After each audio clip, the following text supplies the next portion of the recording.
నాగర్ కర్నూలు జిల్లా పెద్దకొత్తపల్లిలో మామిడి రైతుపై జులుం ప్రదర్శించారు ఫారెస్ట్ అధికారులు. 10 ఏళ్లు కష్టపడి పెంచుకున్న మామిడి చెట్లను ఫారెస్ట్ అధికారులు నరికివేశారు. తీరినాంపల్లి గ్రామ శివారులోని సర్వే నెంబర్ 55లో వెంకటయ్య, చిట్టమ్మ దంపతులు ఎకరం పొలంలో మామిడి చెట్లను పెంచుతున్నారు. ఫారెస్ట్ భూమిలో మొక్కలు నాటారని అధికారులు చెట్లనన్నీ నరికివేశారు. అన్యాయంగా చెట్లను నరికివేసిన అధికారులపై చర్యలు తీసుకోవాలని డిమాండ్ చేశారు.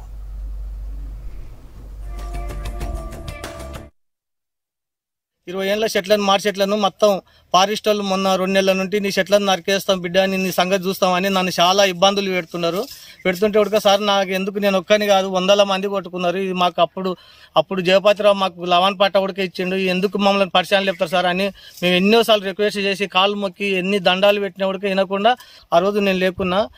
మొత్తం చెట్లలో 100 చెట్లకు పైన నరికిండ్రు. రాత్రి మొత్తం ఫారెస్ట్ వాళ్ళని తోలుకొచ్చి 20 ఏళ్ల మాడి చెట్లను మొత్తం మాండలకు కాట్లు పెట్టి మొత్తం నరికి చుట్టుముట్టు నరికించి మొత్తం పాలు లేపిండు. సన్నవి 50, 80, 90 చెట్లు సన్న చెట్లను మొత్తం పడగొట్టి నరికేసిండ్రు. 100 సార్లు కాలు మొక్కిన ఉడక లేదు వెంకటయ్య విన మాకేం పగలేదు అట్లేం లేదు అని అనుకుంటే నన్ను మోసం చేసి మొత్తం చెట్లలో నరికేసి ఈ రోజు మా భార్య మందుదానికి పోతే మేము ఆదుకొని గుంజేసి డబ్బాను హాస్పిటల్కి పంపించినాం. ఇదొక్కటి మాకు దయచేసి ఫారెస్ట్ అధికారులు ఈయన కొంచెం చర్య తీసుకొని మమ్మల్ని ఆదుకోవాలని కోరుకుంటుండా. కొల్లాపూర్ రేంజ్ పరిధిలోని తీర్నాంపల్లి బ్లాక్ లో 442 compartment Narlapur west beat Narlapur section Kollapur range పరిధిలో మణిమోని వెంకటయ్య అనే వ్యక్తి ఈ మధ్య కొంతకాలంగా ఎంక్రోచ్మెంట్కి అటెంప్ట్ చేయడం జరుగుతుంది.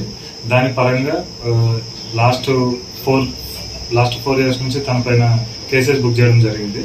ఈ మధ్య కొత్తగా ఎంక్రోచ్ చేసిన ఏరియాలో మామిడి చెట్లు పెట్టడం జరిగింది. ఆ మామిడి చెట్లని తీసేయడం, చిన్న మామిడి చెట్లని డిపార్ట్మెంటల్ యాక్షన్గా తీసేయడం జరిగింది. తనపై శాఖాపరమైన చర్యలతో పాటు కోర్టులో కూడా కేసులు రిజిస్టర్ చేయడం జరిగింది. కానీ తను ఎంక్రోచ్మెంట్ చేస్తున్న దాంట్లో రిట్రీవల్ కోసం అయితే చిన్న పొదలని రిట్రీవల్ యాక్షన్ ప్లాన్లో భాగంగా తీసేయడం జరిగింది.